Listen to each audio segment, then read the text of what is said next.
ठीक है बेटा, मैं काम पे जा रहा हूँ। रुको पापा। हाँ क्या हुआ? पापा कल ईद है, आज हम बकरा लेने जाएंगे ना? हाँ बेटा इंशाल्लाह।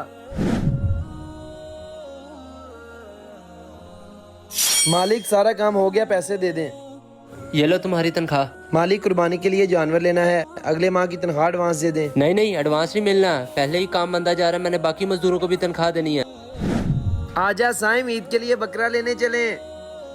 भाई ये बकरा कितने का है? 1,00,000 रुपए का। भाई मेरे पास 20,000 है, 20,000 का नहीं मिल जाएगा? 20,000 में बकरा आता है क्या? चल भाग यहाँ से।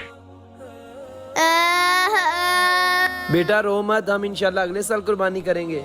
रुको भाई तुम्हारे पास बकरे के लिए कितने पैसे हैं? भैया मेरे पास सिर्फ 20,000 रुपए हैं। भाई ला 20,000 रुपया दे, बकरा ले और अल्लाह की राह पे कुर्बान कर। भैया आपका बहुत बहुत शुक्रिया।